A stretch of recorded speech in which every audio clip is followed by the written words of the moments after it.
Steve, thanks for joining us. We appreciate it. Moose, thank you. And if the Giants are still listening, $1.5 million is fair for me for scout team safety. Glad to be here. There you go. All right, Steve, the first ever playoff matchup for these two teams here in New York. What kind of buzz do you think surrounds this matchup on Saturday out at Citi Field?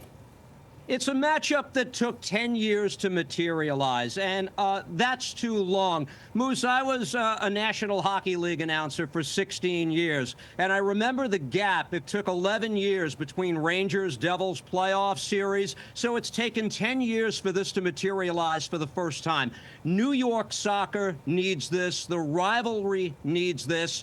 And one of my least favorite sayings in sports is bragging rights, because I think it's always a little bit flimsy, but I think the bragging rights here are real, and they will last until they meet again in the postseason. And the winner is one game from MLS Cup, so there's a lot at stake.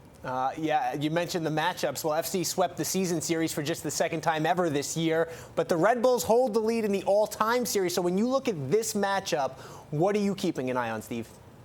I only draw so much from the first two meetings, Joe, because the Red Bulls captain and their best player, their best pure passer, did not start either of those games. That's Emil Forsberg, the Swedish international. He is finally healthy, he is thriving, and he's making his teammates better. I think that's the mark of a great player. How do you make everyone else around you better? And Forsberg now has done that at the opportune time. The Red Bulls pulled off one of the big upsets of the opening round, knocking off the defending champions Columbus. Only one other upset in Major League Soccer eclipsed that, when Atlanta United knocked off Lionel Messi and Inter Miami. But this is a formidable test against a New York City side that's playing on its home ground, that I think has equal confidence. That's the thing that really draws me to this game. Each has great reason to feel good about itself going into Saturday afternoon. All right, Steve, the Red Bulls getting some good news today. Comeback player of the year, Lewis Morgan, will play in Saturday's matchup.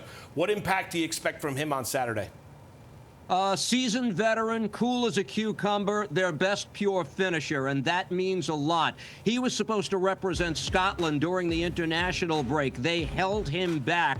He wanted to prioritize this game for the New York Red Bulls, and from what I'm told, he is close, if not fully, 100%. He has been a revelation for this team over the past 3 seasons, and that Comeback Player of the Year award is well warranted. He played only 5 games last season, guys. He had hip surgery that wound up cutting his season short. He is one of the glue guys on that team, and he made one of the big plays in the upset of Columbus, keeping a ball in play. He assisted on both goals that the Red Bulls scored in open play during that series against Columbus. He figures to be a major factor in what we see at Citi Field. All right. Well, you mentioned the bragging rights that are on the line here. You grew up in New York, and fans are well aware that FC is getting a new 25,000-seat stadium right next to Citi Field here in 2027. They announced the new name sponsor this week. How do you think this will change the sport in the New York area, having a venue like this?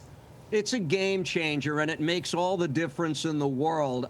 Look, the fact of the matter is this is a big New York soccer event on Saturday, and it hurts me a little bit to see it being played in a baseball configuration. There's something about the visual, obviously, that's a little bit unsettling for, I think, the traditional fan. But from everything we are told, this is going to be state-of-the-art, bells and whistles, and it's been taken too long for this to happen in New York City. I think this really makes the potential limitless for what they can accomplish in the New York market. It's time to get away from the iconic baseball stadiums like Yankee Stadium. With all due respect, it just doesn't fit. Steve, you mentioned earlier that this is going to add a lot to the rivalry. Put in a little bit of perspective, these two teams finally meeting on the pitch in the playoffs. Again, I think envy is a big word here, because New York City came into the league, Moose, and they won a championship in their 7th season. The Red Bulls are in their 29th season. and they're still chasing the Holy Grail here. So this means a lot for them. The noisy neighbors came in and had the big accomplishment before they, an MLS original going back to 1996 as the Metro Stars, reached the top of the mountain. So in order to do this in City's home park and move one game away from MLS Cup would be monumental for the Red Bulls in particular. These teams also, I'll add this, don't like each other particularly. There are local kids on each side, and that adds to the flavor of what we'll see this weekend. Local guy calling a local matchup, Steve Cangialosi, play-by-play announcer for the MLS for Apple TV. We'll be watching on Saturday, Steve. Thanks for the time tonight, and have a good call of the match, all right? Thanks, Moose Joe. Take care.